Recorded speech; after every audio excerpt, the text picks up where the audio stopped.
Hearts trading card game. We'll make this quick so you can get playing.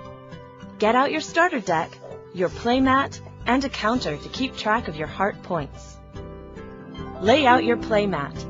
Then take your player card from your deck and place it face up on the player card area, like this. On the player card is your character's name and level. At the bottom is the card type and text area. You should look here for special powers a card might have.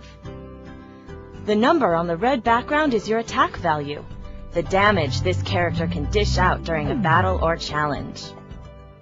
The number on the blue background is your magic, used for casting magic spells and summoning magic friends.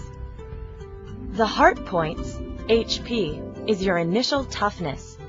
Check the HP value of your player card and put your counter on the matching number on the heart point track on your playmat. If this is reduced to 0, you lose the game. Next, shuffle your deck and place it face down on the deck area of your playmat. Then, each player draws 6 cards from their deck. You're ready to go! The player with the lowest level on their player card goes first. There are 4 phases in your turn, and once you complete all 4, it's your opponent's turn. The phases are listed on your playmat to help you remember. They are draw, action, challenge, and discard. The first phase is the draw phase. If you have less than 6 cards, draw from the top of your deck until you are back up to 6. The next phase is the action phase, and there are a lot of options. The first option is movement. Movement is playing a world card from your hand. You may do this only once per turn. When you move, you gain 1 heart point. On the world card are the card's name, text, type, and level. The level is important. If the combined levels of your worlds total 13 or more, you win. The second option in your action phase is to play dark cards. Dark cards represent the heartless and villains that hinder your opponent. Dark cards are played on your opponent's world, and your opponent may not move while there are any dark cards on their world card. The level of your opponent's top world card tells you how many dark cards can be played on it. Also, the level of each dark card must be equal to, or less than, the total level of your opponent's world cards. So if the top world card is a level 2, you can play 2 dark cards on it. The total combined level of their world cards is 4. That means you can't play dark cards higher than level 4 right now.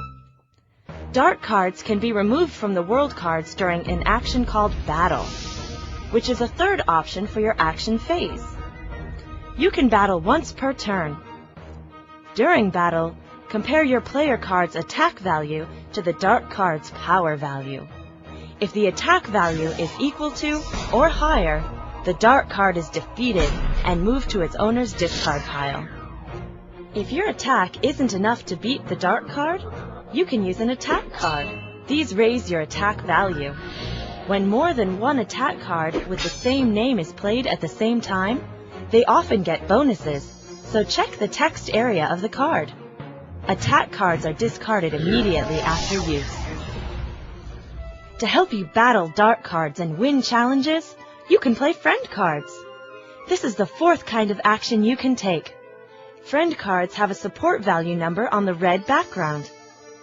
This can be added together with the attack value of your player card. You may play as many friend cards as you'd like, but each new friend card that you play has to have a level no higher than 1 plus your highest friend in play. So a level 3 if you have a level 2 in play, a level 2 if you have a level 1, or a level 1 or 0 if you have no friend cards in play. You can't play 2 friend cards with the same name, even if they have different levels. But you can discard an old friend card to play a new one of the same name.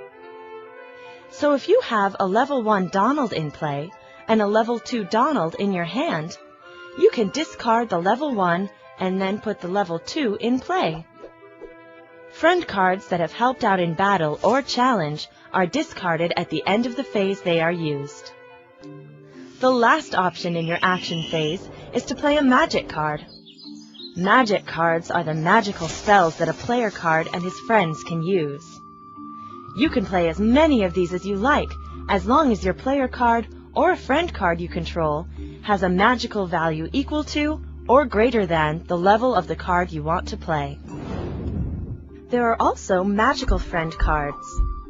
They are put in play just like a magic card, and you can play as many of these as you'd like. They can help in battles or challenges just like friend cards.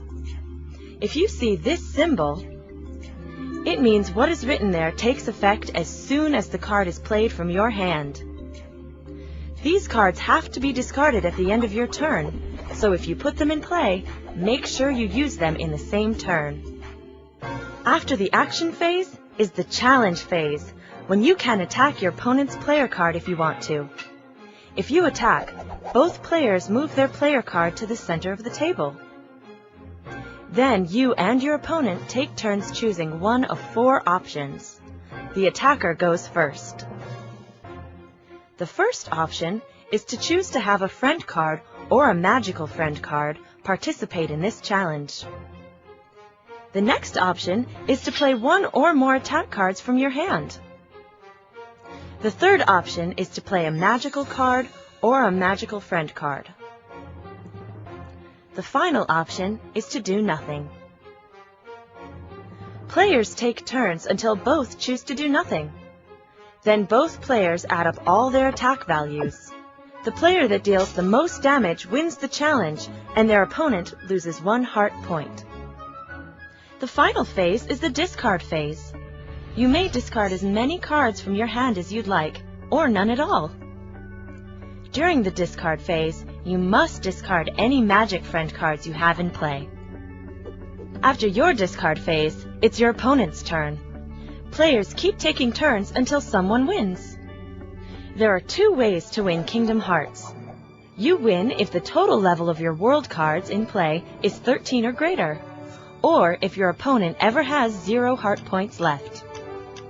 All right, that's the basics. If you still have questions, you should check out the rulebook. Before you go, remember that you aren't limited to your starter deck. As your skills grow, you can add cards to your collection and make your deck more powerful. There are hundreds of new cards just waiting to be discovered. Can you build the perfect deck?